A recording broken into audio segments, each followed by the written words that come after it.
우크라이나 수도 키이우. 그곳의 한 교육 정책가가 전쟁과 절망으로 무너진 아이들의 눈빛을 바꾸기 위해 택한 나라는 놀랍게도 한국이었습니다. 자원도 없고 땅도 좁고 전쟁으로 폐허가 됐던 나라. 그런데 그 나라는 세계에서 가장 빠르게 기적을 써냈고 가장 깊게 존경을 받아냈습니다. 총보다 강한 것은 정신이었고 정신을 움직인 것은 바로 한 나라의 기억이었습니다. 그 기억을 따라 아이들에게 미래를 건네준 한 사람. 그리고 그가 처음으로 고백하는 세계를 바꾼 한국 이야기. 지금부터 시작합니다. 저는 안드리 하르첸코입니다. 우크라이나 교육과학부에서 세계사 교과 과정을 담당하던 사람이고 전쟁이 시작되기 전까지는 그저 평범한 행정가였어요. 국제 사례 몇 개 정리하고 교육과정에 맞게 교과서 수정하고 사람들 앞에서 PPT나 발표하던 말 그대로 책상 물림이었죠. 그러던 2022년 2월 24일 모든 게 무너졌습니다. 러시아의 전면 침공으로 키이우가 폭격당하던 그날부터 저는 교육이 뭔지도 살아남는 게 뭔지도 도무지 구분이 안 되는 날들을 살아야 했죠. 전선은 북쪽에서 점점 내려왔고 제가 살던 아파트도 폭격으로 반파됐습니다. 다행인지 불행인지 저는 살아남았지만 제 아내와 8살 된 아들은 그날 저녁 병원으로 옮겨지지 못했습니다. 그게 끝이 아니었습니다. 며칠 뒤 교육부 건물도 파괴됐고요. 남은 건 계단 밑에서 살아남은 학생들의 책가방 하나, 공책 몇 권, 찢어진 세계사 교과서 반쪽뿐이었습니다. 지금 여기선 전기도 끊기고 수도도 안 나옵니다. 총알이 하루에도 수백 발씩 날아들고 전쟁터가 학교가 됐어요. 그날 밤 텅 빈 교육부 자료실 한쪽에 앉아 있었습니다. 책상 위엔 초 하나, 그리고 찢긴 교과서. 전쟁은 우리에게 모든 걸 빼앗았지만 이 책 속에 무언가를 다시 넣어야 한다는 생각이 들더군요. 그게 내가 죽지 않고 살아남은 이유라 생각했습니다. 무너진 학교에서 다시 가르친다면 우리는 도대체 뭘 가르쳐야 할까요? 수백 명이 죽고 도시가 파괴되고 국민 절반이 난민이 된 이 상황에서 아이들에게 그냥 과거 이야기를 반복할 순 없었습니다. 교과서를 바꾸겠다고 결심은 했지만 도대체 어디서부터 손을 대야 할지 몰랐습니다. 행정망은 끊겼고 자료실은 타버렸고 도와줄 동료들마저 대부분 전선이나 피란길에 올랐거든요. 남은 건 불 꺼진 사무실, 그리고 메일함 하나. 그래도 가만히 있을 수는 없었어요. 그때부터 저는 전국 곳곳의 자원봉사 교사들에게 연락을 넣기 시작했습니다. 혹시 전쟁 이후에도 아이들에게 가르칠 수 있는 이야기가 있을까요? 답장은 적었지만 한두 개씩 오기 시작했어요. 그리고 며칠 뒤 리비우의 한 여교사가 보낸 메일이 도착했습니다. 안드리 선생님, 우리 반 아이들이 전쟁 중에도 수업을 계속하고 싶어 해서 세계에서 가장 힘든 나라가 어떻게 일어섰는가를 주제로 작은 토론회를 열었습니다. 놀랍게도 절반 이상의 아이들이 한국을 언급했습니다. 한국, 반도체, K-팝, 그리고 삼성 이야기 아냐? 그 정도 이미지밖에 없었죠. 그런데 이상하게도 그날 이후 여기저기서 자꾸 한국 이야기가 들리기 시작했습니다. 하리코프에 있는 한 NGO 교육팀에서도 비슷한 보고가 왔습니다. 며칠 뒤 그 NGO 팀장이 제게 책 하나를 보내줬습니다. 책 제목은 한강의 기적, 수출을 통한 생존. 처음 보는 영어판 교재였지만 안에 들어간 수치는 눈을 의심하게 만들었어요. 1953년 한국의 1인당 국민소득 67달러. 문해율 70% 이상. 산업시설 절반 파괴. 실업률 40%. 쌀 자급도 불가능. 그리고 그로부터 단 20년 후 1977년 국민소득 1000달러 돌파. 세계 10대 수출국 진입. 자급 농업 성공. 조선업, 철강, 반도체 기반 산업화 달성. 뭔가 이상한 나라였습니다. 전쟁이 끝나자마자 시작한 나라라니. 보통 전쟁이 끝나면 폐허가 남고 그 다음엔 혼란과 회복, 정치 다툼이 따라오는데 한국은 그 모든 걸 끌어안고도 전 세계를 향해 수출을 시작했더군요. 그들의 성공이 단지 경제적 성장이 아니라는 생각이 들었습니다. 그건 생존을 위한 싸움, 혹은 전후의 또 다른 전쟁 같았어요. 그리고 가장 인상 깊었던 부분은 따로 있었습니다. 그들은 한국 전쟁을 끝이 아니라 시작으로 썼다는 거예요. 책 한 귀퉁이에 적힌 문장이 마음을 쳤습니다. 전쟁이 끝난 순간부터 한국은 다시 싸우기 시작했다. 가난과 무지, 굶주림과 외면, 그 모든 것들과. 하지만 지금 우리나라에 닥친 상황이 막막하다 보니 저도 모르게 벽을 쌓기 시작했습니다. 그들이 전쟁을 겪었다고요? 우린 지금 전쟁 중인데. 그들이 가난했다고요? 우린 지금 가난도, 안전도, 가족도 다 잃고 있는 중이잖아요. 심지어 머릿속에선 편견까지 따라붙었습니다. 미국의 지원이 있었잖아. 지리적으로 이점이 있었겠지. 시대가 달랐잖아. 우리처럼 도시 전체가 날아간 건 아니잖아. 회의 때에도 자꾸 반론을 달았어요. 한국은 전쟁 끝나고 국민이 단결했죠. 우린 아직 전쟁 중이고 정치적 혼란도 계속되고 있습니다. 이런 상황에선 그 어떤 나라도 롤모델이 될 수 없어요. 하지만 속으론 알고 있었어요. 제가 그렇게 말한 이유는 한국이 너무 부러웠기 때문이었죠. 그들의 교과서를 보고 성장 곡선을 보면서 제가 가장 두려웠던 건 우리도 할 수 있다는 가능성이었습니다. 가능성이 있다는 건 곧 우리가 아무것도 하지 않으면 변명의 여지가 없어진다는 뜻이니까요. 심지어 제가 고등학교 시절 한 번도 배우지 못했던 한국이 이제 와서 우리 아이들의 희망이 된다는 사실이 어딘가 자존심을 건드렸는지도 모르겠습니다. 사무실에 홀로 앉아 교과서, 시안 파일을 들여다보던 밤이었습니다. 그날따라 창밖에서 대포 소리가 유난히 가까이서 울렸어요. 창문이 덜컥거리고 형광등이 깜빡였죠. 지금 이 상황에 뭐가 한국이야 미친 거지. 그 말은 제 속에서 나온 거였습니다. 한국을 교과서에 넣자던 제 아이디어를 스스로 부정하고 있던 거죠. 아이러니했습니다.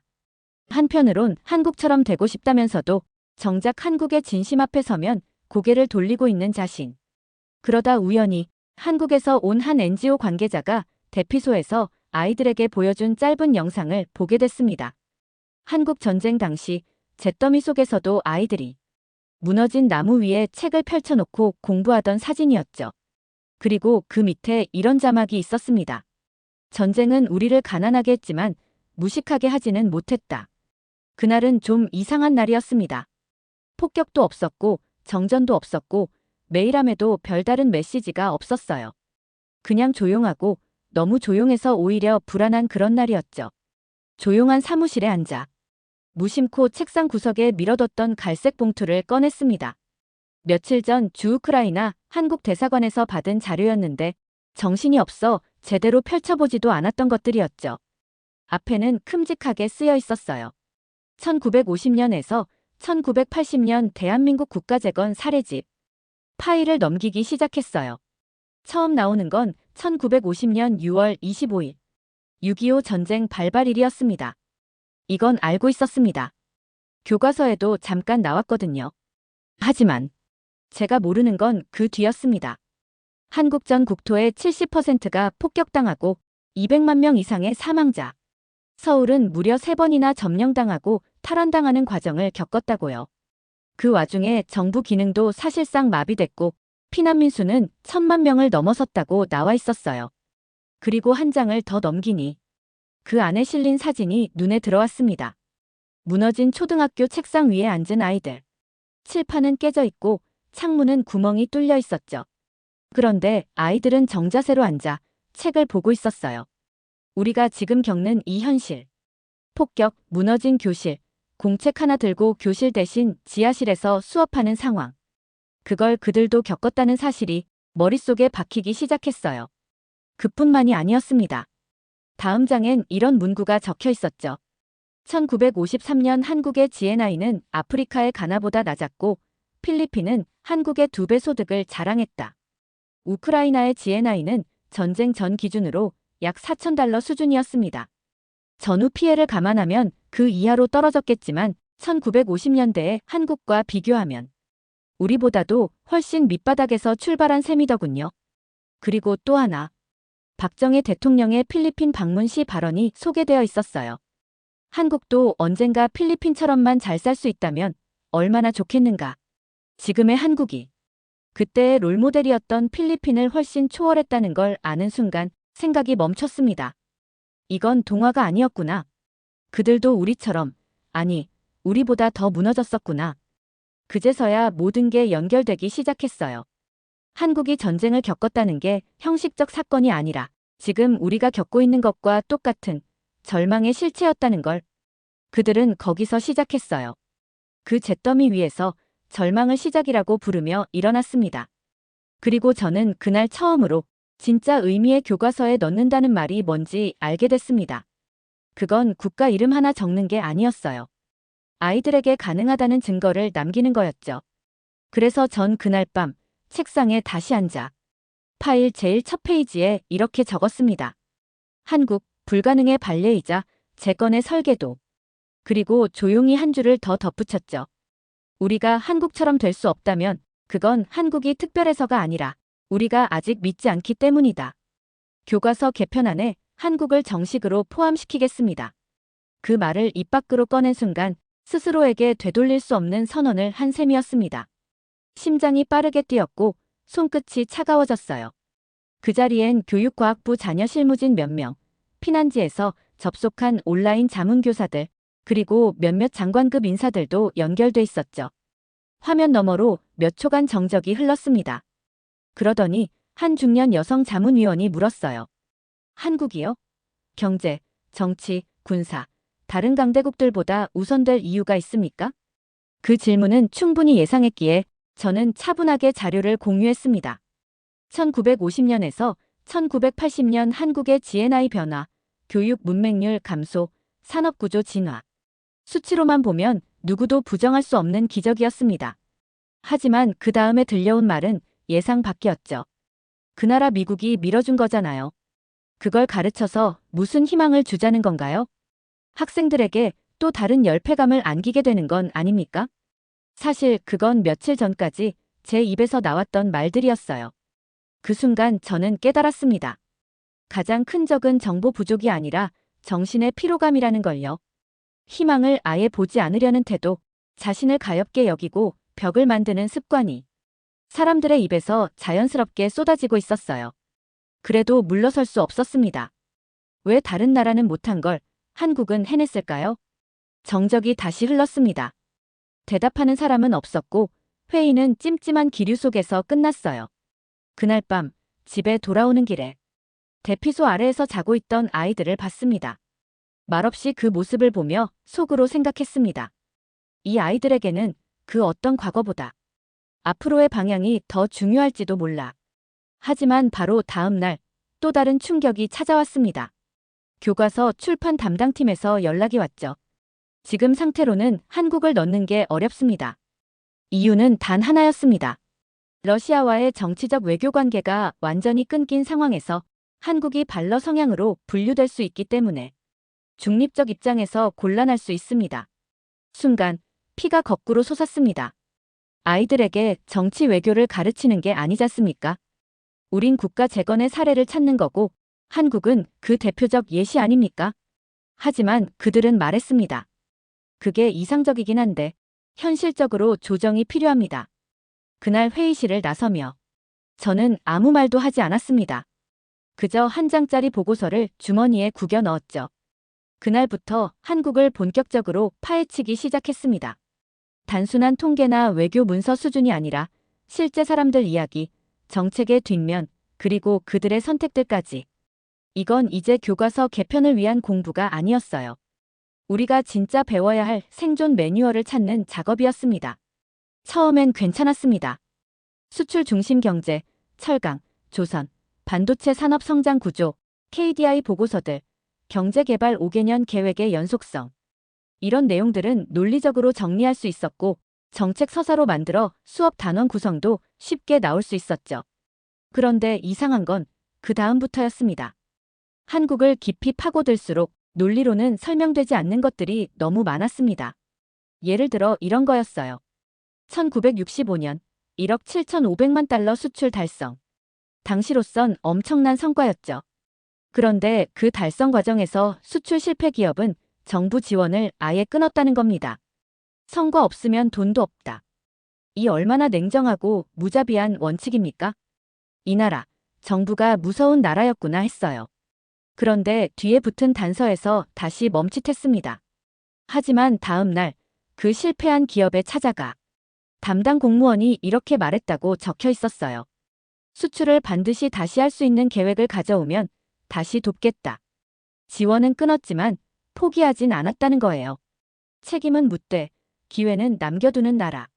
그 균형감이 너무 낯설었습니다. 그리고 또 하나. 파독 광부와 간호사들. 그들의 기록은 도저히 객관적으로 정리할 수 없었습니다. 눈물, 고통, 언어장벽, 이방인의 외로움, 그리고 그 속에서도 보내야만 했던 송금, 그들의 희생으로 만들어진 외화 보유액이 한국의 첫 철강 공장 설립 자금이 되었죠. 저는 한동안 그런 나라를 본 적이 없었습니다. 냉정한 시스템이 감정 없는 기계를 만들고 정책은 대부분 단기 성과 중심으로 굴러가는 그런 세계. 그런데 한국은 차가운 원칙과 뜨거운 사람 사이에서 기적을 조립한 나라였습니다. 그리고 결정적으로 한국의 교육 시스템을 접하면서 저는 한동안 말을 잃었습니다. 문해율. 1945년 해방 직후 78%, 1970년대 초 12%, 현재 99% 이상. 단 25년 만에 문자 해독률이 세계 최고 수준이 되었고 초등학교 진학률이 95%를 넘은 시점이 1960년대입니다. 전쟁 직후 풀을 캐먹고 있던 사람들이 그 자식에게만큼은 연필을 쥐게 했다는 거죠. 그 집념은 통계로도 언어로도 설명이 안 됐습니다. 그걸 느끼고 나니까 혼란이 왔어요. 그리고 그날 교사들과 온라인으로 진행한 세미나에서 한 분이 말했습니다. 우린 기적이 필요해요. 다들 고개를 끄덕였습니다. 그런데 저는 마음속으로 생각했어요. 기적이 아니라 한국을 갖다 놓자고. 2024년 8월 15일. 이 날짜는 제게 잊지 못할 날입니다. 전쟁 중이라 휴일도 없었고 학교도 문을 닫은 지 오래였지만 그날만큼은 책상에 앉아 고개를 들 수가 없었습니다. 우크라이나 교육과학부 세계사 개정안 제11학년 항목. 그 안에 한국이라는 이름이 정식으로 그리고 뚜렷하게 포함되었거든요. 세계 현대사 단원 6, 한강의 기적, 전쟁 이후 경제 재건과 민주주의 발전의 모델. 단원 제목을 마지막으로 수정하는 순간 손이 떨렸어요. 한 글자, 한 글자 입력하면서 이게 진짜 실리는구나 하는 감정이 몰려오더군요. 수백 년 역사 속에서 처음으로 우크라이나 학생들이 한국을 배운다는 사실. 그건 교과서 한 줄이 아니라 한 민족의 절망 속에서 싹튼 희망의 증명이었습니다. 하지만 그 과정은 결코 쉽지 않았습니다. 이 결정이 내려지기까지 6개월. 정책 검토 4차례, 교사 의견 수렴 3회, 정치 외교 리스크 보고서 작성 2회. 심지어 일부 간부는 굳이 이 타이밍에 한국을 넣어야 하냐고 반대하기도 했죠. 저는 끝까지 밀어붙였습니다. 그리고 말했죠. 우리가 넣는 건 한국이 아닙니다. 살아남은 사람들의 이야기입니다. 그 말에 누군가는 고개를 끄덕였고 누군가는 고개를 돌렸습니다. 하지만 결국 결정은 났습니다. 정식 발표는 오전 9시. 문서 상단엔 이렇게 적혀 있었습니다. 본 교육 개정안은 전쟁과 재건, 산업화와 민주화의 총체적 사례로서 한국을 세계사 교과 과정에 추가한다. 이게 끝이 아니었습니다. 단원 말미에 학생 탐구 과제도 넣었습니다. 한국의 대표적 국가 브랜드 삼성, 현대, K콘텐츠 등을 조사하고 전후 재건 과정에서 인적 자원이 어떻게 활용되었는지 발표하시오. 이 과제를 넣으면서 교과서에 작은 주석을 달았습니다. 이 단원은 과거의 기적을 배우는 것이 아니라 당신의 미래를 설계하는 도구입니다. 며칠 뒤 대피소 아래 교실에 들렀습니다. 임시 수업 중이었는데 학생들이 칠판에 적은 주제어들이 보였습니다. 한국의 경제 성장, 베트남 파병과 파독 노동자, 새마을 운동과 교육열, 그리고 맨 아래엔 누군가 굵은 글씨로 이렇게 적어놨더군요. 한국, 우리도 될 수 있다. 그 글자를 본 순간 눈물이 멈추지 않았습니다. 정말로 멈출 수가 없었어요. 이 아이들이 전쟁터에서 외우는 건 총기 모델명이 아니라 재건 이야기였으니까요. 그날 밤 한 동료가 이렇게 말했어요. 이거 정말 실린 거 맞아? 농담 아니지? 저는 보여줬습니다. 11학년 세계사 2024년 개정안 단원 6, 한국. 교과서에 한국을 실었다고 끝난 건 아니었습니다. 오히려 그 다음부터가 진짜 시작이었어요. 학생들의 반응을 지켜보며 저는 교사들에게도 한국을 설명할 수 있어야 한다는 책임감을 느꼈습니다. 그런데 어느 날 마침 한국 대사관에서 교류 자료로 보내준 KDI 한국경제교육 영상 시리즈가 도착했습니다. 교육부 승인 직후였기에 적절한 사례 자료로 사용될 수 있겠다고 생각하고 그중 하나를 먼저 틀어보았죠. 처음 나온 장면은 흔한 뉴스 클립이었습니다. 한국 전쟁 당시의 폐허, 서울 시내를 가로지르는 미군 탱크, 초토화된 도시와 굶주린 사람들. 그런데 화면이 바뀌면서 한 남자의 인터뷰가 나왔습니다. 작업복을 입은 백발의 남성. 카메라 앞에서 조용히 웃고 있었죠. 저는 파독 광부 1세대입니다. 독일에 갔을 때 매일 석탄가루를 먹고 자고 언어도 모르고 손가락이 다 문드러졌어요. 그런데요, 거기서 번 돈으로 한국의 발전소가 세워졌습니다. 그가 말한 그 돈. 수천 개의 교실과 도로와 공장을 만든 그 송금액은 통계나 경제 지표가 아니라 눈물과 피, 그리고 자기 몸 하나 바친 이들의 결정체였다는 걸 그 순간 처음으로 느꼈습니다. 정책이 아니라 사람, 지표가 아니라 고통. 다음 영상에선 또 다른 장면이 나왔습니다. 한국의 농민들이 모여 삽과 곡괭이를 들고 스스로 길을 닦고 집을 고치던 모습. 새마을 운동. 지금 우리 교과서에 새로 들어간 그 단어가 제 눈앞에서 살아 움직이고 있었어요. 그때 깨달았습니다. 한국은 부유해진 나라가 아니었습니다. 포기하지 않기로 한 민족이었어요. 그 순간까지 남아있던 편견이 산산조각이 났습니다. 미국이 도와줘서 가능했겠지. 한국은 특별했겠지. 이런 말들은 그들의 눈동자 하나 앞에서 모두 무너졌습니다. 그건 기적이 아니었습니다. 인간이 만든 인간의 결과였습니다. 그리고 동시에 제 자신에 대한 또 다른 편견도 깨졌습니다. 나는 공무원일 뿐이야. 나는 누군가의 인생을 바꿀 수 없어.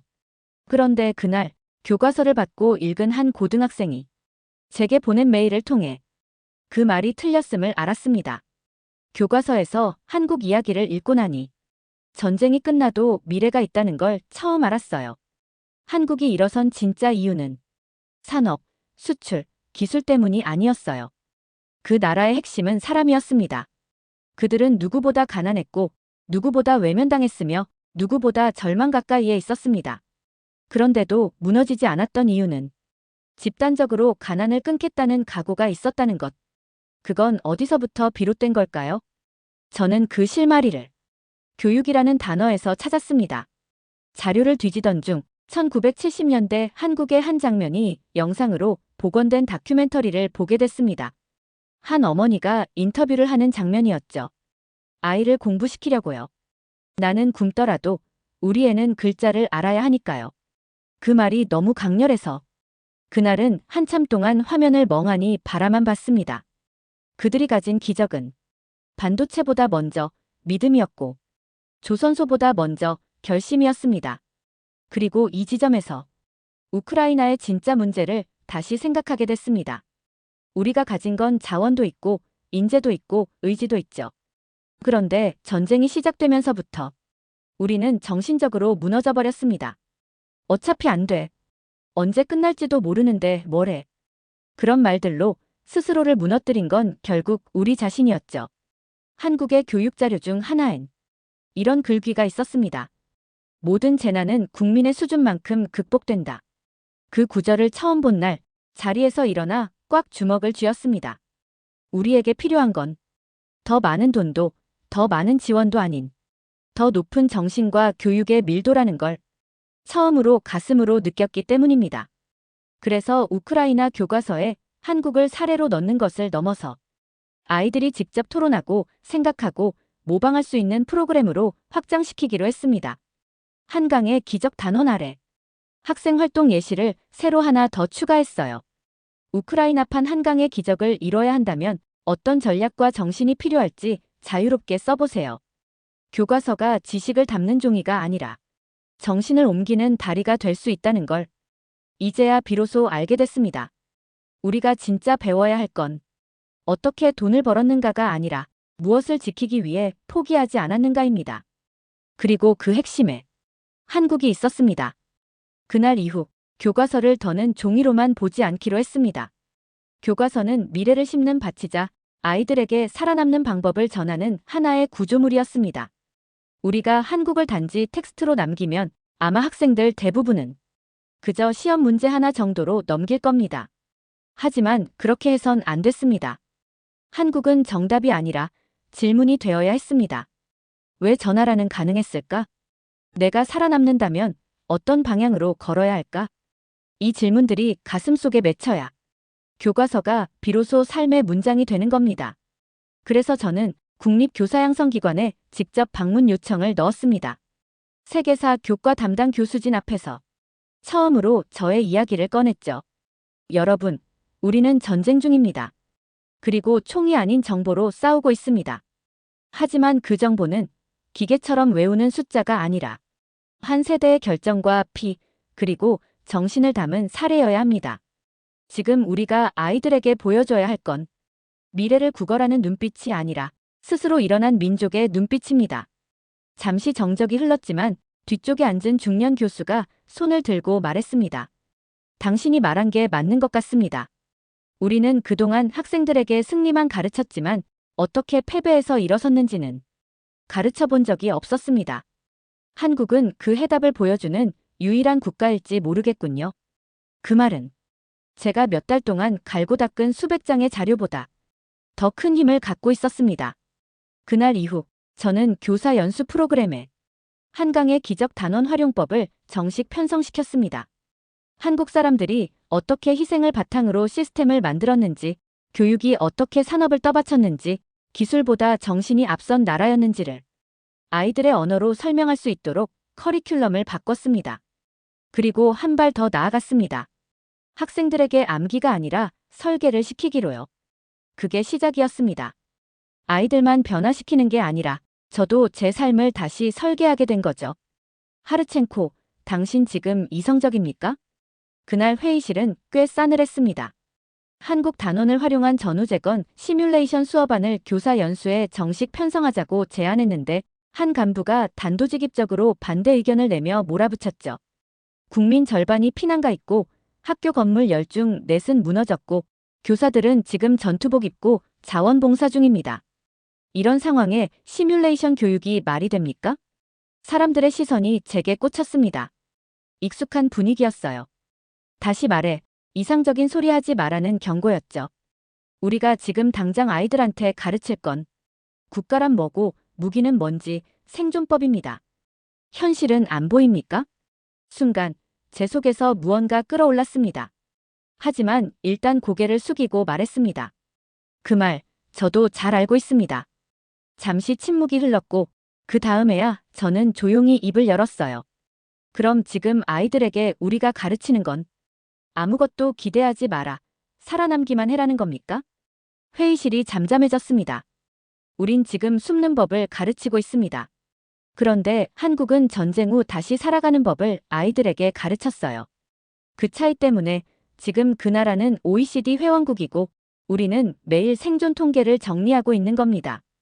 그날 회의는 결론 없이 끝났지만 며칠 뒤 예상대로 문제가 터졌습니다. 언론이 먼저 움직였죠. 전시 교과서 개편 논란, 현실 외면한 탁상행정인가? 한강의 기적보다 더 급한 건 식량 아닌가요? 비난이 쏟아졌고 SNS에선 하르첸코 교과서라는 말이 조롱처럼 떠돌았습니다. 같은 부서 동료들도 부담스러워졌는지 연락을 끊었고 일부는 슬쩍 외면하기 시작했죠. 가장 힘들었던 건 아이들이 그 사실을 알게 되었다는 거였습니다. 그래서 다음 날 기자들과 직접 인터뷰를 요청했습니다. 준비한 원고도 없이 카메라 앞에 앉았고 조용히 말했어요. 한국이 대단하다고 생각하지 않습니다. 그들이 만든 기적은 대단해서가 아니라 포기하지 않아서 생긴 결과였습니다. 지금 우리 아이들에게 필요한 건 기적보다 포기하지 않는 정신입니다. 그걸 누가 가르치겠습니까? 우리가 가르쳐야죠. 교사가 아니면 누가 합니까? 그 인터뷰는 화제가 됐고 며칠 후엔 한 교사 커뮤니티에서 한국 단원 자체 프로젝트를 진행해보고 싶다는 글들이 올라오기 시작했습니다. 누군가는 말했어요. 당신 하나 때문에 교과서가 망가질 뻔했잖아. 아닙니다. 저 하나 때문에 한 아이의 미래가 조금이라도 바뀔 수 있다면 그게 교과서보다 훨씬 값진 겁니다. 2025년 2월. 눈이 녹지 않은 키이우의 겨울은 여전히 을씨년스러웠습니다. 그러나 그날 저에겐 사계절 중 처음으로 봄 같은 하루가 찾아왔습니다. 우크라이나 전역의 고등학교에 새롭게 개정된 11학년 세계사 교과서가 배송되기 시작한 날이었죠. 표지는 여전히 소박했고 종이는 여전히 얇았습니다. 하지만 그 안에 담긴 단원 6번, 한강의 기적, 한국의 전후 재건과 민주주의 이행 사례는 이제 떳떳하게 이 나라 아이들의 눈앞에 놓일 수 있게 됐습니다. 그날 한 지역교사로부터 메시지가 도착했습니다. 하르첸코 선생님, 수업 도중에 울었습니다. 아이들이 교과서 속 보릿고개 이야기를 들으며 마치 우리 이야기 같다고 말하더군요. 메시지를 읽으며 혼자 회의실 한쪽 구석에 앉아 있었습니다. 눈물이 날 것 같았지만 꾹 참았죠. 며칠 뒤 교육과학부 공식 발표가 있었습니다. 우크라이나 전국교사협회 2025년 우수 교육 개편안 1위, 한국 단원 신설. 그리고 제 이름도 거기에 작게 실려 있더군요. 별 감흥은 없었습니다. 어차피 제가 바꾸고 싶었던 건 이름이나 평가가 아니라 아이들의 시선 방향이었으니까요. 그로부터 몇 주 후 마침내 한 교실을 찾게 되었습니다. 전쟁으로 무너졌던 그 학교, 제가 처음으로 찢긴 교과서 반쪽을 주워들었던 그 교실이었죠. 임시로 복원된 그 작은 공간엔 책상도 중고였고 칠판엔 크레파스 자국이 남아있었지만 그 앞에 앉은 아이들의 눈빛은 이전과 달랐습니다. 우리가 한국처럼 될 수 있을까? 가 아니라 우리는 어떻게 우리 방식으로 일어설까? 라는 질문을 하기 시작한 눈빛이었죠. 그날 수업 마지막에 한 학생이 손을 들었습니다. 선생님, 한국이 성공한 이유는 뭐라고 생각하세요? 잠시 고민하다가 이렇게 대답했습니다. 포기하지 않은 사람들이 서로를 밀어준 덕분이에요. 그리고 그 정신은 한국 사람만 갖고 있는 게 아닙니다. 지금 이 교실에도 있어요. 아이들은 조용히 고개를 끄덕였고 그날 교실 안엔 묘한 정적이 감돌았습니다. 그게 바로 희망이라는 감정이 처음 자리 잡는 순간의 공기였는지도 모르겠습니다. 얼마 전 외신 기자가 저에게 인터뷰 요청을 했습니다. 한국을 교과서에 넣은 결정, 지금도 후회하지 않습니까? 저는 한국을 가르친 게 아닙니다. 한국을 통해 살아남는 법을 함께 배운 것뿐입니다. 그 기자가 마지막 질문을 했습니다. 하르첸코 씨, 앞으로 아이들에게 어떤 메시지를 가장 전하고 싶으신가요? 아이들에게 이렇게 말하고 싶습니다. 전쟁은 우리를 뺏었지만 희망은 우리가 선택할 수 있다. 한국이 그걸 증명했고 너희가 다음 주자가 될 수 있다. 그리고 마지막으로 제가 직접 만든 교사용 지도서 제일 마지막 장엔 이렇게 적어두었습니다. 기적이란 한 사람이 절망을 이겨내는 순간부터 시작된다. 그리고 우리는 지금 그 첫사람을 키우고 있다. 두 번째 사연 시작합니다. 국가란 무엇인가? 그 질문을 스스로에게 던진 순간 그는 더 이상 기자가 아니었습니다. 30년 동안 세계의 불을 쫓아다녔던 프랑스 기자. 전쟁을 받고 학살을 기록했고 붕괴의 현장을 수없이 취재했던 남자. 그는 냉정했고 차갑고 누구보다 이성적인 사람이었습니다. 그런 그가 한국의 재난 앞에서 카메라를 내려놓고 도시락을 나르게 되었다고 합니다. 행정보다 빨리 달려온 시민들, 지원금보다 먼저 끝난 기부, 복구 지침도 나오기 전에 이미 움직이기 시작한 국민들. 그는 말합니다. 누가 지시하지도 않았고 누가 지켜보지도 않았는데 그들은 누군가가 해야 하니까 움직였고 지금 내가 할 수 있으니까 멈추지 않았습니다. 이 나라는 국가가 움직인 게 아니었습니다. 국민이 국가를 먼저 만들어버린 나라였습니다. 대체 무슨 사연인지 오늘 사연 바로 시작하겠습니다. 저는 자크 마르탱입니다. 프랑스 르몽드 전 정치부장 기자로 30년을 전 세계를 돌며 일했습니다. 지금은 은퇴했고 여행하며 재난 대응 시스템을 비교 분석하는 칼럼을 쓰고 있죠. 얼마 전 일본 지진 현장을 다녀온 뒤 한국의 위기 대응이 예외적이다는 평가를 듣고 서울에 잠시 머물며 그 차이를 취재하기 시작했습니다. 서울 종로의 작은 커피숍, 그날도 평소처럼 기사를 정리하고 있었습니다. 그런데 TV 자막 한 줄이 저를 멈춰 세웠습니다. 경북청도 산불, 강풍 타고 영양 청송안동까지 번져. 처음엔 흔한 지역 화재라고 생각했어요. 그런데 15분도 지나지 않아 자막이 또 바뀌었습니다. 피해 면적 역대 최대 전국 소방동원령 2호 발령. 이쯤 되니 가만히 있을 수 없었어요. 재난을 취재하는 사람이 현장을 보지 않고 책상에 앉아 있다는 건 직무유기나 다름없거든요. 바로 강릉행 KTX를 예매했습니다. 열차를 탔을 때 사람들은 조용히 앉아 있었지만 각자의 휴대폰 화면은 유난히 분주했어요. 대부분의 사람들이 산불 뉴스를 보며 걱정하고 있었고 SNS에는 물류 봉사자 모집, 차량 공유, 기부처 안내 같은 글들이 실시간으로 올라오고 있었습니다. 무언가 이상했죠. 정부가 재난 대응 브리핑을 하기 전에 국민들이 먼저 행동한다고. 제가 뉴스를 보고 있는 중년 여성에게 물어보자 그녀는 이렇게 말했습니다. 뉴스 보고 기다리다간 다 타요. 그 말에 저는 멍해졌습니다. 누가 시키지 않았고 조직도 없고 명령 개통도 없는데 시민들이 먼저 움직인다고. 강릉역에 도착하자 땀이 났습니다. 물리적인 더위 때문이 아니었습니다. 수많은 사람들이 물을 나르고 있었고 어느 트럭에는 생수 박스가 수십 개 쌓여 있었어요. 다가가 말을 걸었습니다. 혹시 시청에서 나온 조직이신가요? 그러자 한 젊은이가 웃으며 말했죠. 아니요. 그냥 우리끼리 움직인 거예요.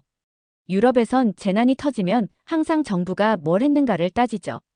하지만 여기선 정부가 하기 전에 국민들이 먼저 하고 있었습니다. 편의점에 들러 생수 한 병을 집어들었습니다. 계산하려 하니 점원이 말했어요. 산불 피해자나 봉사자시면 무료입니다. 그게 아니라 외신 기자인데. 점원은 미소 지으며 대답했습니다. 기자분들도 가져가셔도 됩니다. 말없이 계산대 앞에서 고개를 끄덕였습니다. 이 나라는 대체 뭐지? 생수를 들고 곧장 산불 진화 현장 근처로 향했습니다. 공식적으로 취재 허가를 받기 전이었지만 언론인이라면 땅에 닿아야 진짜 냄새를 맡을 수 있죠. 강풍에 날린 연기 냄새는 바닷가 소금기와 섞여 기묘한 냄새를 풍기고 있었습니다. 그리고 그 냄새보다 더 충격적인 건 그 누구보다 먼저 도착해 있던 사람들이었습니다. 그들은 군인이 아니었고 공무원도 아니었습니다. 모두 사복 차림의 일반 시민들이었어요. 도시락 상자를 차에서 내리고 생수 박스를 맨손으로 나르며 손수 만든 입간판을 세워두고 있었습니다. 산불 구호식품 배급소, 피난민 무료 충전 서비스. 제가 가까이 다가가자 한 여성이 물티슈를 손에 쥐어주며 말했습니다. 연기 많이 마시면 눈 맵고 숨 막혀요. 입도 가려야 해요. 그녀는 이름도 소속도 밝히지 않았습니다. 심지어 언제부터 여기 계셨어요? 라고 묻자 그게 중요하진 않아요. 필요한 게 뭐예요? 라고만 답했습니다. 그 말이 귀에 오래 남았습니다. 누가, 언제, 왜가 중요한 게 아니라 지금 누가 필요한가만 존재하는 현장이었어요. 그날 오후 한 트럭 뒤편에 도착했습니다. 아침에 서울역에서 올라온 중년 남성들이 운영하는 간이 주방이었어요. 가게 닫고 왔어요. 그 말을 들은 저는 반사적으로 물었죠. 손해는 크지 않으세요? 그는 젓가락으로 주걱을 바꿔들며 말했습니다. 이런 날 안 도운 건 평생 후회할 것 같아서요. 처음엔 감탄이었지만 점점 설명되지 않는 불편함이 마음에 스며들기 시작했습니다. 도대체 이 사람들은 왜 이렇게까지 하는 걸까? 누가 보상해주는 것도 아니고 미디어에 나올 것도 아닌데. 강릉시 외곽 쪽 주택이 무너진 동네 근처엔 긴급 전기 복구라고 적힌 밴이 세워져 있었습니다. 한 60대 기사분이 땀범벅이 된 상태로 작업 중이었어요. 전기 없는 집은 밥도 못 해먹고 아이들 울잖아요. 이런 거라도 도움이 돼야죠. 메모를 멈췄습니다. 이런 이야기들은 논리로 정리되지 않는 종류의 행동이었습니다. 현장에는 아무 지시도 없고 제복도 없고 돈도 없는데 이 사람들은 거대한 유기체처럼 움직이고 있었어요. 저녁이 되자 구조 헬기와 군 차량이 본격적으로 진입했습니다.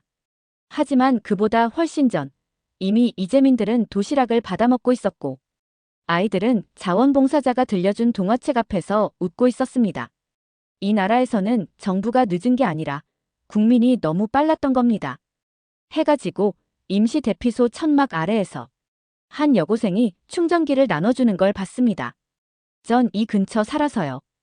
엄마랑 같이 나온 거예요. 이 작은 소녀는 자신이 얼마나 거대한 무게를 짊어지고 있는지도 모르고 있었습니다. 그 모습에 저는 잠시 말을 잃었어요. 프랑스에도 이런 청소년이 있을까? 그 생각이 뇌리를 스쳤습니다. 그리고 그날 밤 더 이상 이 현장을 재난이라고 부르지 않기로 했습니다. 이건 국가의 실패가 아니라 국민이 만들어낸 또 하나의 질서였기 때문입니다. 단 하나 여전히 알 수 없는 게 있었어요. 도대체 이 나라 사람들 왜 이렇게까지 하는 걸까? 강릉시 남양리 산자락은 온통 재가 되어 있었습니다. 담벼락만 겨우 남은 붉은 벽돌집 앞에서 한 남자가 무언가를 정리하고 있었습니다. 저는 기자 신분을 밝히고 다가갔습니다. 그는 손에 그을음을 묻힌 채 웃으며 말했어요. 이 집 주인 아닙니다. 옆집이에요. 잠깐 잘못 들은 줄 알았습니다. 그런데 왜 여기에서 정리를? 이 집 어르신이 병원에 계셔서요. 자신의 집도 일부가 불탔다는데 옆집 잿더미부터 먼저 쓸고 있는 모습이 이해되지 않았습니다. 이 사람은 정말 아무런 대가도 없이, 아무런 혈연도 없이 이러고 있는 걸까요?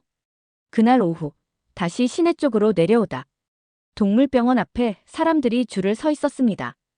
이재민들의 반려동물을 임시 보호하겠다는 수의사들의 자원봉사였습니다.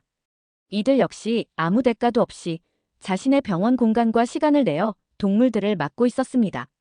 꼭 사람이 아니어도 가족이니까요. 그 말이 제 귓속에서 오래 맴돌았습니다. 누구 하나 이 모든 일을 좋은 일 했다고 자랑하거나 드러내지 않는 분위기도 인상적이었어요. 프랑스라면 SNS에 사진부터 올렸을 겁니다. 여긴 달랐습니다. 아무도 주목받으려 하지 않았고 모두가 그저 필요한 일을 하고 있었죠. 저녁 무렵 임시 급식소 앞에서 도시락 배달을 마친 중년 부부를 만났습니다. 두 분 모두 자영업을 한다고 했는데 이틀째 가게 문을 닫고 봉사활동 중이라고 했어요. 장사는 나중에 해도 되지만 이분들 밥은 지금 필요하잖아요. 조심스레 물었습니다. 혹시 이 근처에 가족이나 친척이 계신가요? 아니요. 전혀 없어요. 그런데 왜 이렇게까지 하세요? 남편분이 한참을 뜸들이고 말했습니다. 글쎄요. 그냥 돕고 살아야죠. 세상 혼자 사는 거 아닌데. 그 한마디에 얼어붙은 듯 가만히 서 있었습니다. 이 나라에선 피해를 입은 당사자만 도와야 한다는 개념 자체가 없었습니다. 그저 어려운 사람이 있으면 돕고 그게 누구든 내가 아니어도 괜찮다는 감정으로 움직이고 있었던 겁니다. 돌아오는 길, 강릉 아레나 임시 대피소 앞에 섰습니다. 이미 대한적 십자사와 수십 명의 자원봉사자들이 모여 있었고 이재민들은 조용히 줄을 서서 도시락을 받아가고 있었습니다. 그날 새벽 서울에서 내려온 경기도 자원봉사센터 차량이 도착했고 지방에서 올라온 고등학생 봉사단도 함께 어깨를 맞대고 일하고 있었습니다. 한 여학생이 도시락을 나르다가 손을 대었는데 그걸 본 이재민 할머니가 즉시 약을 발라주며 등을 두드려 주었습니다. 피해자와 봉사자가 뒤섞여 있는 모습, 경계 없는 손길, 그리고 어느 할머니의 고마워라는 짧은 말에 눈물을 훔치는 봉사자의 표정. 그 모든 장면이 너무도 낯설고 또 아름다웠습니다. 프랑스에선 흔치 않은 풍경이었습니다. 정부도 조직도 계급도 없는 상황에서 이들은 본능처럼 연대하고 있었어요. 그날 밤 저는 텐트 밖에서 하늘을 올려다봤습니다. 별이 보이지 않을 정도로 연기가 자욱했지만 그 안에 묘한 희망 같은 것이 느껴졌습니다. 이 나라 사람들은 누가 시키지 않아도 누가 보지 않아도 그저 누군가가 아프면 같이 아파주는 사람들이었습니다. 그리고 아직 그 이유를 다 이해하지 못했지만 한 가지는 분명했습니다. 이 감정은 어느새 저에게도 전염되고 있다는 사실입니다. 기부가 하루에 수십억이요? 강릉 시내에서 서울로 복귀하던 기차 안 휴대폰을 켜자마자 가장 먼저 뜬 포털 뉴스 헤드라인이 바로 그거였죠. 전국에서 산불 피해 지원금 쇄도 3일 만에 200억 돌파. 이 나라 사람들은 현장에서만 빠른 게 아니었습니다. 지갑을 여는 속도마저 불길보다 빨랐어요. 한국은 경제협력개발기구 OECD 국가 중에서 개인 기부율이 매우 높은 편입니다. 하지만 이번 산불 사태처럼 특정 재난에 온 나라가 일제히 움직이는 경우는 저로선 처음 목격하는 현상이었어요. 기부는 특정 인물의 고유한 도덕이 아니라 국민 전체가 해야만 하는 일로 여기는 감정 같았습니다. 서울에 도착해 숙소로 향하는 택시 안에서도 운전기사는 창밖을 보며 말했어요. 저도 5만 원 냈어요. 얼마 안 되지만 조금이라도 도와야죠. 그게 아주 특별하다는 표정도 아니었고 자랑하려는 의도도 없었습니다. 그냥 이 나라는 그게 일상이더군요. 굿네이버스, 희망브리지, 대한적십자사 등 주요 기부단체에는 실시간 후원 내역이 공개되고 있었고 저는 그 숫자가 분 단위로 오르는 것을 보며 혀를 내둘렀습니다. 1만 원, 3만 원, 5천 원. 금액은 크지 않았지만 참여 인원은 압도적이었습니다. 금액이 문제가 아니에요. 우린 같이 한다는 그 감정이 중요해요. 서울시청 앞에서 열린 시민자원봉사 설명회에서 한 여성이 말했습니다. 이들은 통계나 홍보를 위한 활동이 아니라 우린 같은 배를 타고 있다는 감정의 연결로 움직이고 있었어요.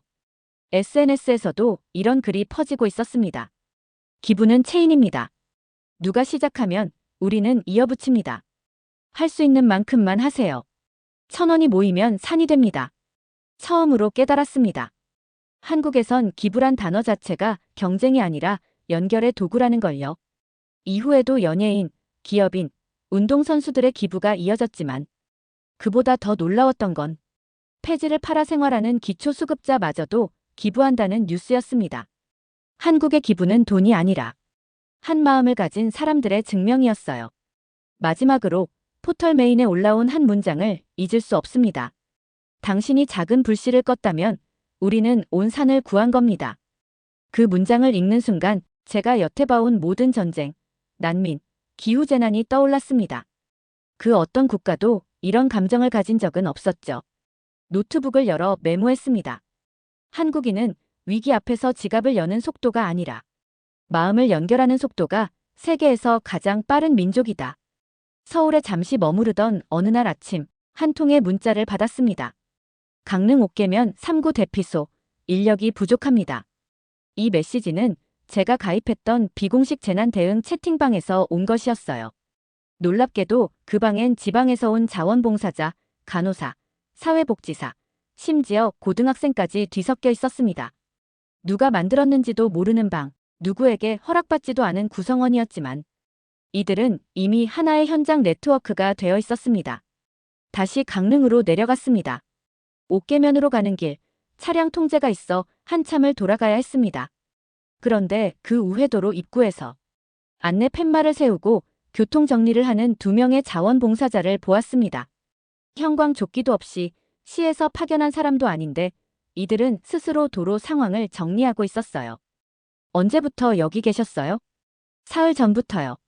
첫날엔 차가 엉켰거든요. 그래서 우리가 그냥 나왔어요. 지자체에서 승인 받으셨어요? 그런 거 없어요. 그냥 필요해서요. 지휘도 없고 책임자도 없고 보상도 없는데 이들은 그저 필요하니까 움직이고 있는 상태였습니다. 옥계면 3구 마을회관 임시 대피소에 도착했을 때 현장에는 적십자사 텐트가 세워져 있었고 그 옆에 민간구호본부라는 손글씨 종이가 붙은 천막 하나가 있었습니다. 그곳은 이재민들에게 이불을 나눠주고 임산부와 노약자 우선 명단을 만들어 정리해두는 공간이었습니다. 제가 들어서자 한 중년 여성이 앉은 채 서류를 정리하고 있었죠. 혹시 여기 책임자이신가요? 그녀는 고개를 저으며 말했습니다. 책임자는 없어요. 다들 시간 되는 만큼 왔다 가세요. 전 엊그제부터 있었고요. 내일이면 서울 가야 해요. 병원 근무 있어서요. 그녀는 의사도 간호사도 아닌 간병인 출신이었습니다. 하지만 누구보다 현장에 익숙했고 어르신 한 분의 이름을 손으로 직접 쓰며 외우고 있었습니다. 이분은 혈압약 복용 중이시고 따님이 울산에 계세요. 혹시 연락되면 연결 좀 해주세요. 옆에서는 또 다른 자원봉사자들이 직접 그린 지도로 소방차 진입 불가 구역을 표시해가며 소형 물통과 소화기 배치를 조율하고 있었어요. 그 중에는 20대 청년도 있었고 퇴직한 70대 할아버지도 있었습니다. 전 통신회사에서 일했어요. 그래서 지금 피해 지역 와이파이 중계선 연결 보조하고 있어요. 어떤 분은 자신이 농기계 정비사였다고 했습니다. 트랙터 타이어 수리만 해도 마을 복구에 도움되잖아요. 여기선 누구도 그건 내 일이 아니다라고 말하지 않았습니다. 그들은 자신이 할 수 있는 가장 작고 구체적인 일을 찾아 스스로 그 일을 맡고 누구보다 진지하게 임하고 있었습니다. 밤이 되어서야 알았습니다. 이 나라는 명령이 없는 곳이지만 움직임은 결코 멈추지 않는 곳이라는 걸요. 사람들은 계급 없이 모였고 질서 없이 정리됐고 보상 없이 헌신했습니다. 국제재난구조 매뉴얼에는 수백 장의 페이지가 있지만 이 나라 사람들은 단 3문장만으로 모든 걸 설명하고 있었습니다. 필요하니까요. 제가 할 수 있으니까요. 누군가는 해야 하니까요. 그날 밤 저는 텐트 안에서 조용히 이렇게 메모를 남겼습니다. 나는 수십 년 동안 국가라는 단어를 정부의 의미로만 이해해왔다. 그런데 지금 이곳에서 나는 국가를 가장 먼저 움직이는 사람들의 무리로 정의하고 싶다. 다음 날 강릉 옥계면의 작은 초등학교를 찾았습니다. 건물 절반은 탄내가 스며들어 있었고 운동장은 재와 흙먼지로 뒤덮여 있었어요. 학교 옆 벽면에 붙어있던 알림판에는 낙서처럼 적힌 문장이 하나 있었습니다. 소방관 아저씨 감사합니다. 초등학교 2학년. 이름은 김아린. 벽 옆엔 아이들이 그린 크레용 그림 수십 장이 붙어 있었습니다. 불타는 산, 헬기, 울고 있는 강아지, 그리고 그림 가운데 큼지막하게 웃고 있는 사람. 빨간 모자를 쓴 소방관이었습니다. 그 초등학교 앞엔 작은 급식소가 차려져 있었고 한 여성 자원봉사자가 도시락을 나르며 환하게 웃고 있었습니다. 그녀는 서울에서 미용실을 하다가 3일 전부터 강릉으로 내려왔다고 했습니다. 처음엔 물 나르려고 왔는데 여기선 머리 감겨주는 게 제일 필요하더라고요. 어르신들, 화장실도 제대로 못 가셨거든요. 그녀는 실제로 대피소 안어르신들에게 따뜻한 물을 끓여드리고 샴푸로 머리를 감겨주고 있었습니다. 그 일을 하면서 웃고 말 걸고 등을 토닥이며 말했죠. 잘 참으셨어요. 이제 괜찮을 거예요. 그 장면을 보며 결국 참지 못했습니다. 카메라 렌즈를 손에서 내려놓고 눈앞이 흐려질 정도로 울고 말았습니다. 국가도 아니고 구호단체도 아니고 그 누구도 시키지 않은 한 사람의 손길 앞에서 외신 기자라는 제 직업 정체성이 흔들리는 걸 느꼈습니다. 이런 감정은 유럽의 재난 현장에서 한 번도 느낀 적이 없었습니다. 사망자 수, 피해 규모, 정부 대응 속도. 그런 숫자만을 기록하던 제 손이 처음으로 멈춰버린 날이었습니다. 그날 밤 강릉 아레나에 임시로 마련된 대피소 천막 옆에서 잠을 청했습니다.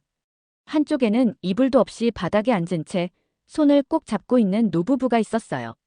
그리고 그 옆엔 자원봉사자들이 이불을 찾아 쌓아두고 있는 걸 보았습니다. 한 청년이 이불을 들고 다가왔습니다. 추우시죠? 방금 도착했어요. 깨끗해요. 오늘 몇 시간 주무셨어요? 얼굴에 피로감이 가득해 보여 제가 묻자 그는 이렇게 말했습니다. 잘 모르겠어요. 그의 말에 다시 눈시울이 뜨거워졌습니다. 불길이 지나간 땅에서 조용히 메모했습니다. 나는 이 나라에 불이 났다고만 들었는데 현장에선 불 대신 사람이 보였다. 그리고 나는 사람이 이렇게 따뜻할 수 있다는 걸 63세가 되어서야 처음 알았다. 그 밤 이후 저는 자원봉사자들과 같은 공간에서 지내며 함께 먹고 나르고 도우며 지냈습니다. 스스로에게도 놀라웠습니다. 카메라 대신 쓰레기 봉투를 들고 인터뷰 대신 이재민 옷가지를 분류하고 있었으니까요. 그날 아침 한 여성이 손을 번쩍 들었습니다. 동해 쪽에서 오신 분 계세요? 거기 김모 어르신 가족 찾아요.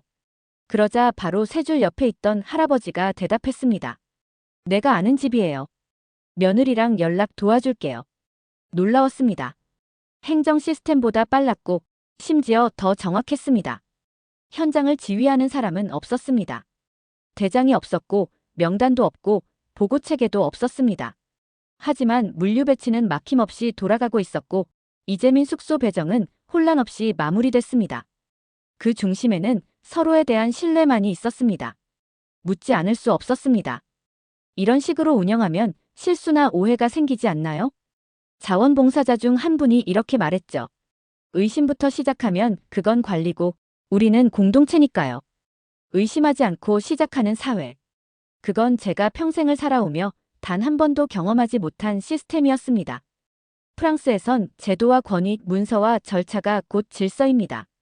하지만 이곳에선 사람이 먼저 움직이고 제도는 뒤를 따라갑니다. 제가 머물던 대피소에는 한 초등학교 교사 출신의 자원봉사자가 있었습니다. 그는 임시 교실을 만들고 아이들을 모아 글쓰기 시간을 운영하고 있었어요. 무너졌다고 생각하지 않게 해주고 싶어요. 이 아이들이 기억하게 될 건 불이 아니라 사람이었으면 좋겠거든요. 제가 속해 있던 유럽의 나라들, 그곳에서 국가는 늘 관리하는 주체였고 국민은 보호받는 대상이었습니다. 하지만 이곳은 달랐습니다. 국민이 곧 국가였고 그 국가란 이름 아래 모든 이가 스스로의 역할을 하고 있었습니다.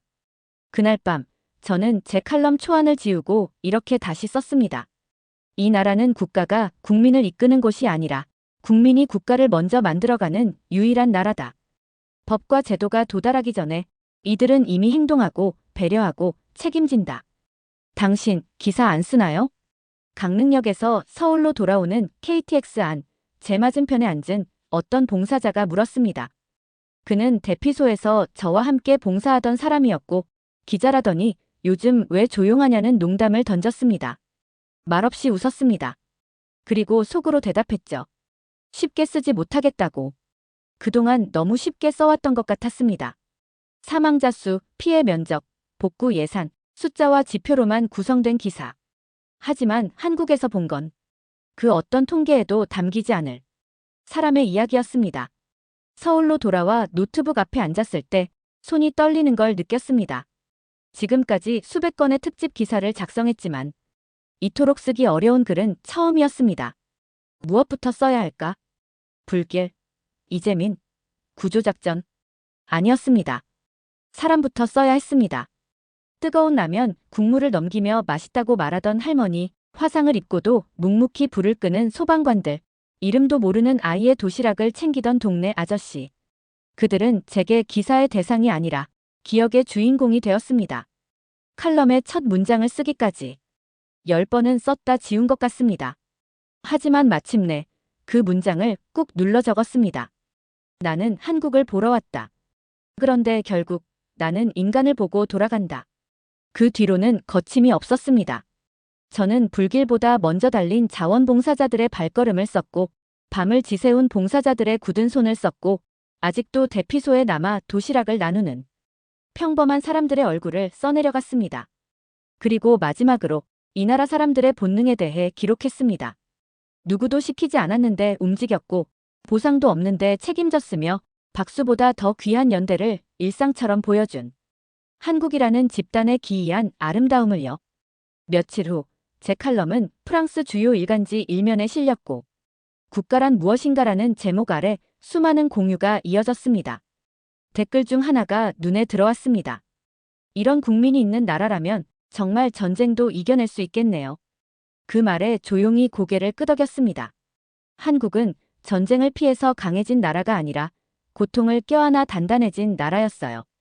얼마 전 방송사에서 인터뷰 요청이 들어왔습니다. 외신 기자가 본 한국의 재난 대응이 주제였죠. 카메라 앞에 앉은 저는 이렇게 말했습니다. 제가 본 건 정부 시스템이 아니었습니다. 그 무엇보다 먼저 움직인 건 국민이었죠. 그리고 그 국민은 국가가 지켜야 할 대상이 아니라 스스로 국가가 되어 움직이는 집단이었습니다. 제가 느낀 감정은 단 하나였습니다. 그들은 한 사람의 위기를 모두의 일로 받아들인다. 그리고 그건 훈련으로 되는 게 아니라 그 땅에 축적된 집단 기억이었습니다. 오늘 사연이 재미있으셨다면 구독과 좋아요, 알림 설정까지 부탁드립니다. 더 재미있는 사연으로 돌아오겠습니다. 이상 감동탐험이었습니다.